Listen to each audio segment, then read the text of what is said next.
بسم اللہ الرحمن الرحیم۔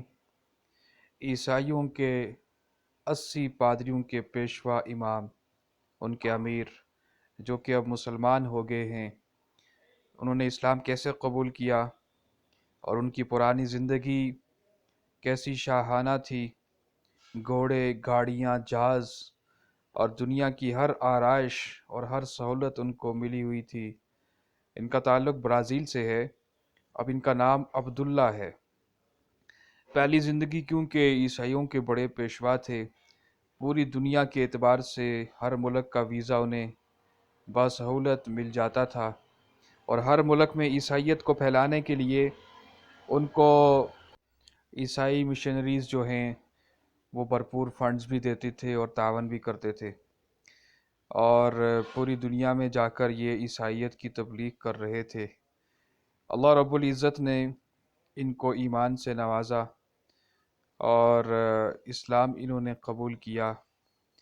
ان کے اسلام قبول کرنے کا واقعہ میں نے خود ان کی زبانی حیدرآباد میں جب تبلیغ کی جماعت کے ساتھ ہمارا بھی سفر تھا، اور یہ بھی تبلیغ میں 4 مہینے کے سفر کے لیے پاکستان دین سیکھنے کے لیے آئے، تو اس وقت ان سے ملاقات ہوئی، اور ایک ترجمان تھے جو کہ ان کے اور میرے درمیان ایک واسطہ تھے، جو سوال ہم پوچھ رہے ان کے جواب دے رہے تھے، اور بہت سے لوگ حیدرآباد کے اندر بڑے شوق سے ان کے دیدار اور زیارت کے لیے آ رہے تھے، ملاقات ان سے کرتے اور ان سے سوال پوچھ رہے تھے۔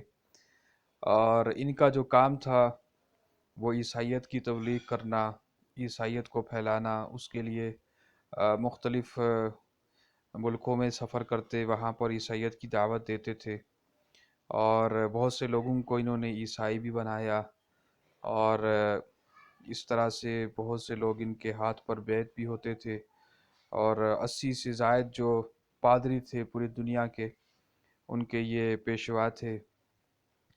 ان کے اسلام قبول کرنے کا واقعہ برازیل ہی میں ایک تبلیغ کی جماعت سفر کر رہی تھی کہ سفر کے دوران ان کے پاس ایک جماعت کے ساتھی آئے۔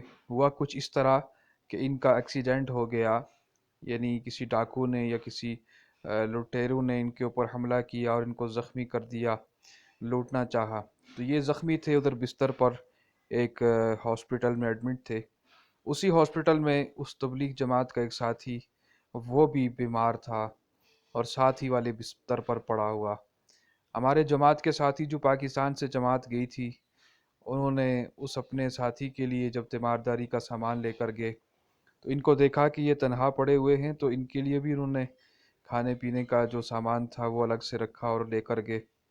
جب ان کی نظر ان مسلمانوں پر پڑی، بظاہر داڑھیوں والے، پگڑیوں والے، اور ان کے ایک ذہن میں دہشت گردی والی جو بہت سی باتیں ہمارے مسلمانوں کے خلاف پروپیگنڈا ہوتا ہے وہ تو چل ہی رہی تھی۔ جب یہ قریب گئے تو اس نے آگے سے جو پادری ہیں اب ان کا کھانا رد کر دیا اور ڈانٹا اور برا بھلا کہہ کر واپس کھانا کر دیا۔ اب یہ بڑے جماعت والے واپس آئے۔ خیر، شام کو دوبارہ جب اپنے ساتھی کو ملنے کے لیے گئے تو یہ کہتے ہیں کہ وہ جماعت والے میرے پاس پھر سے کھانا لے کر آئے، تو وہ ان کا کھانا لانا تھا کہ ایسا لگا کہ میرے دل کے اندر ایک نور داخل ہو گیا۔ میں نے کہہ دیا، دیکھو بھائی کیسے لوگ ہیں، میں ان سے برا بھلا ہو کے پیش ہو رہا اور میرے دل میں ایمان داخل ہو گیا، اور میں نے کہا کہ جس مذہب سے بھی یہ لوگ تعلق رکھتے ہیں میں اسلام قبول کروں گا، اگر یہ مسلمان ہیں۔ اسلام قبول کر لیا۔ تو اب کہنے لگے کہ بھائی میں جب اسلام قبول کیا تو سب کچھ چھوٹ گیا، وہ گاڑیاں، وہ بنگلے، وہ عیش و عشرت، وہ سب کچھ مجھ سے چھین لیا گیا۔ تو میں ایک ہوٹل پر جا کر، پہلے شروع میں تو جنگل میں جا کے پڑا رہا، ایک سلیپنگ بیگ تھا، کبھی سر پہ رکھ کے بارش سے اپنے آپ کو بچاتا اور کبھی اس طرح سے۔ خیر، میں جب وہاں پر پریشانی کے عالم میں تھا، ایک ہوٹل پہ نوکری شروع کر دی، اور ہوٹل پہ جب نوکری شروع کی تو اب وہ جو باس تھا اس سے بھی کچھ شک ہوا میرے اسلام کے بارے میں، اور اسے پتہ چل گیا، کیونکہ میں اسلام کی دعوت دینے کے لیے سفر کرتا تھا، اپنے رشتہ داروں کو، خاندان والوں کو جا کے تبلیغ کرتا تھا، کیونکہ ان ساتھیوں نے مجھے کہہ رکھا تھا کہ آپ نے اپنے رشتہ داروں کو، دوست و احباب کو بھی اسلام کی دعوت دینی ہے۔ پھر ایک دن ایسا ہوا کہ میں اپنے ہی دوست جو تھے ان کو دعوت دینے کے لیے نکلا۔ باس سے میں نے بات کی مجھے گاڑی چاہیے۔ باس نے گاڑی تو دے دی لیکن اس نے وہ گاڑی دی جس میں پیٹرول بالکل آخر یا اینڈ پر تھا۔ خیر میں گاڑی لے کر نکلا تو کچھ ہی راستے کے سفر کرنے کے بعد وہ پیٹرول ختم ہو گیا۔ میں بڑا پریشان ہوا اور اترا، اور میں نے اللہ کو پکارا، اور جو جماعت والوں نے مجھے تبلیغ کے جو ساتھی تھے کچھ نماز کا طریقہ سکھایا تھا کہ زیادہ تو مجھے آتا نہیں تھا پڑھنا نماز کا سبق، تو میں نے سبحان اللہ اللہ اکبر کہہ کر اللہ کا نام لے کر 2 رکعت پڑھے اور دعا کی کہ اللہ تیرے کام کے لیے جا رہا ہوں، تو میرے لیے گاڑی کا انتظام پیٹرول جو ہے اس کو چلا دے۔ تو اب واپس گاڑی پر جب بیٹھا تو پیٹرول گاڑی کا چلنا شروع ہو گیا، گاڑی چل پڑی۔ میں گیا جا کر ان کو تبلیغ کی اور اسلام کی دعوت دی اور واپس لوٹا۔ جب لوٹا تو باس اندر ہی سے دیکھ رہا تھا، دوڑتا ہوا میرے پاس آیا اور آ کر مجھ سے کہنے لگا کہ بھائی کہاں سے تو نے گاڑی کا پیٹرول تو نے انتظام اس کا کیسے کیا؟ کیونکہ میرے پاس پیسے بھی نہ تھے اور حالات بڑے مشکل تھے۔ تو خیر اتنے میں اس نے جا کر پیٹرول کا ٹینکر جو ہے وہ کھولا۔ جب وہ کھولتا ہے کھولتے ہی دیکھتا ہے کہ پیٹرول وہاں سے بھر بھر کر فوارے کی طرح باہر آ رہا۔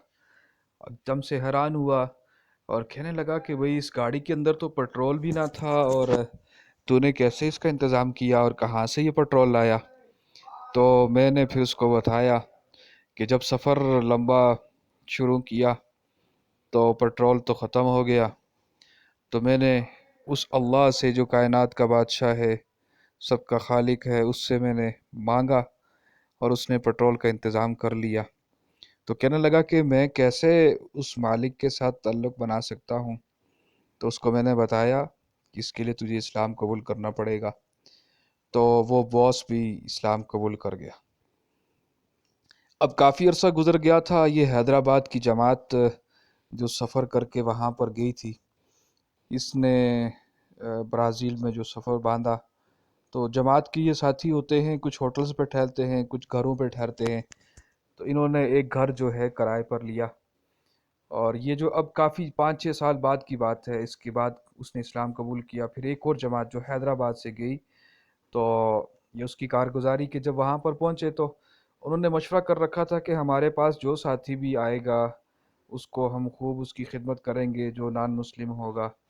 اب کہتے ہیں کہ اس گھر کا مالک ایک دن آیا، پوچھنے لگا بھائی آپ کو کوئی پریشانی تو نہیں، یا کسی نے آپ کو تنگ تو نہیں کیا، کسی انتظامیہ نے کہا یہاں پر رہ رہے ہیں؟ ہم نے کہا ایسا کوئی مسئلہ نہیں۔ تو جماعت میں سے ایک ساتھی جو پاکستانی چپاتیاں پکا رہا تھا، تو وہ کہنے لگا ان کو دعوت دے دو کھانے کی۔ تو امیر صاحب نے کہا کہ آپ کھانا ہمارے ساتھ کھا لیں۔ کھانے کے لیے بزرگ رکے تو ہمارے ساتھیوں نے ان کی خدمت شروع کر دی، سر پہ تیل لگا رہے اور پاؤں دبا رہے اور ان کو مساج کر رہے، ان کی خدمت کر رہے۔ وہ بزرگ بڑا حیران ہوا، اس نے پوچھا کہ آپ یہ جو مساج کر رہے ہو اس کی فیس لوگے؟ تو جماعت کے ساتھیوں نے کہا نہیں نہیں، یہ تو ہم اللہ کے لیے کر رہے ہیں، بزرگوں کی خدمت کرنا یہ تو عبادت ہے۔ کہنے لگا بھائی یہ آپ کا مذہب کتنا اعلیٰ اور اچھا مذہب ہے کہ بڑوں کا اتنا خیال رکھتے ہیں، بزرگوں کا۔ جی، تو انہوں نے بتایا کہ ماں باپ کی زیارت کرنا بھی عبادت ہے، اور جب کوئی بوڑھا ہو جائے تو اس کی یہ فضائل ہیں۔ اس نے کہا میں بھی یہ اسلام قبول کر سکتا ہوں؟ امیر صاحب نے کہا کیوں نہیں، آپ کر سکتے ہیں۔ تو فوراً ہی اس نے کلمہ پڑھا اور جو اسلام داخل ہونے کے اہتمام کیا اور اسلام میں داخل ہو گیا۔ پھر اس نے بتایا کہ بھئی وہ فلاں پر ایک جگہ ہے، وہاں پر ایک پادری ہے جو مسلمان ہوا تھا، اس سے ملایا۔ پھر یہ جماعت والے ان کے پاس گئے اور جا کے ان سے بات کی، ان کو تبلیغ کے اعتبار سے 4 مہینے کی یہ جو پادری اب اسلام قبول کر چکے تھے دعوت دی، تو اللہ کے فضل سے یہ تیار ہو گئے اور 4 مہینے کا سفر رائیونڈ کے لیے انہوں نے باندھا۔ اور اس دوران کیونکہ بزرگوں نے یہ سمجھا کہ جو 4 ماہ کے لیے قبول کرنے کے لیے یا ان کو تیار کرنے والے ساتھی وہ حیدرآباد کے تھے، تو 40 یوم کے لیے ان کو بھی حیدرآباد بھیج دیا۔ میرے عزیز و دوستو بزرگوں، دعوت کی محنت بہت بڑی محنت ہے۔ اسی طرح کی مزید کارگزاریاں انشاءاللہ آپ کے سامنے ہم رکھیں گے کہ اسلام کیسے قبول کر رہے ہیں دنیا بھر کے لوگ، اور کیسے تبدیلی آ رہی ہے پورے عالم کے اندر یہ ٹوٹی پھوٹی نقل و حرکت کی برکت سے۔ السلام علیکم ورحمۃ اللہ۔